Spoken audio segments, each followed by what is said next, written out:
and that this stream would end. He wanted to watch Dragon Ball. Turns out these instruments would then form into instrumentals from the I came here to watch Dragon Ball right there. Y'all see that?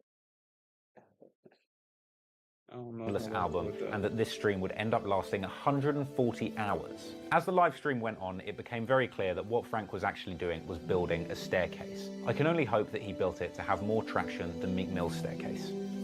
As it got closer to completion, the stream was accompanied by the actual songs from the Endless album and eventually an Apple Music link where you could listen to the album. So the 45-minute version of the visual album is still actually very hard to find if you're not an Apple Music user. I looked for it for ages and genuinely the only place I could find it was Pornhub. Frank later came out and said that the Endless visual album actually represented the final move in a 7-year chess game he'd been playing with Def Jam Records to get out of his contract. Throughout this time, he had to replace several members of his team, including his lawyers and his management, as well as paying back a $2 million advance to Def Jam, which he'd been given to record that second album. By doing this, he was actually able to retain ownership over those recordings. So Frank Ocean is finally out of his contract and ready to start recording again. Right? Wrong! One day later, Frank Ocean announces the biggest finesse the music industry has ever seen. He announces his Boys Don't Cry magazine will be coming to several pop-up shops all around the US and in London. The magazine is a very cool, if highly unusual piece of artwork, which is full of pictures of really sick cars, an unusual poem about McDonald's written by the one and only Kanye West, and, to my great delight, an interview with Lil B, the bass god himself. Alongside this announcement, he releases the music video for his new single, Nikes, which is not on the Endless album, but is actually from his brand new album, Blonde, which he has released independently that day. Basically, Def Jam got absolutely finessed. They thought they were getting a banging Frank Ocean album, but what they actually got was a 45-minute Home Depot commercial that nobody wants to watch. Basically, the entire Endless album was just one giant pretentious arrow pointing to Frank Ocean's real album. So Endless was a decoy album. Frank finessed his way out of that deal, was able to keep the rights to the real album Blonde, drop it independently with Apple Music, and secure that bag for himself. Now, the album Blonde stormed the charts. It's rumored that in sales alone, the Blonde album netted about $2 million for Frank, whereas the Endless album netted a measly $157,000 for Def Jam. That's not even enough to buy a used Bentley truck. And that $2 million is just the tip of the iceberg. As it was mentioned at the start of this video, A$AP Rocky came out and said that Frank finessed Def Jam for $20 million. Now, I wasn't able to actually find any solid proof that Frank Ocean had indeed secured a $20 million. Nah, yeah. No, he meant Apple Music. So Def Jam didn't.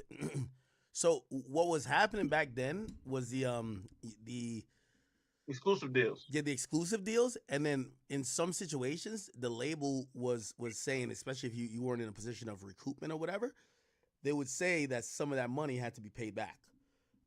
Okay, I don't know what happened with Drake or The Weeknd because they had exclusive deals as well, but when it came to Frank Ocean, he had to pay none of it back, right? So he was already guaranteed $20 million. So the label couldn't, the label would have probably said, yo, we're going to fight over this money because this money is for an album we own or album that was provided under our contract. Couldn't do it.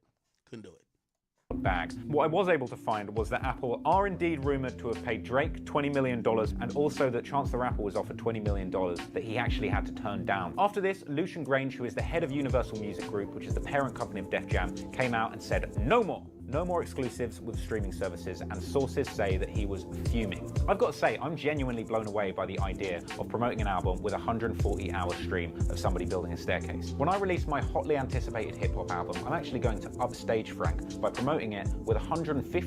Yo, it's crazy that he right, cause son really went there and watched that album on his Frank Ocean website.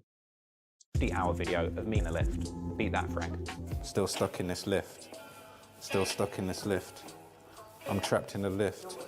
Feel like R. Kelly, but it's not. What the fuck? Wow. So it's really the finesse heard around the world. Could Drake do something like that? If Drake, I think he showed his cards too early, man. That's an interesting point. All right, Bill, go ahead. This is all about getting out the conversation. Like, he just want to get away from the shit. Why else would you? Because do you think he would re-sign after this? Yo, I ain't gonna lie.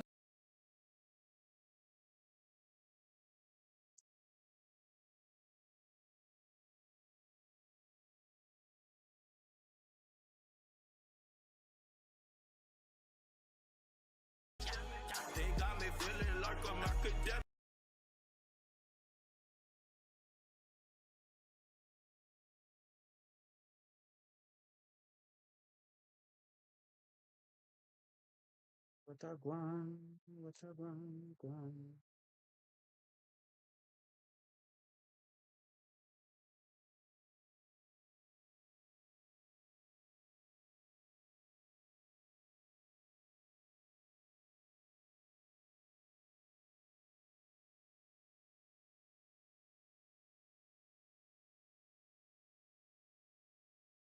Yeah. Yeah, I chilled with y'all for about 20 hours on and off. I said 20 hours, 3.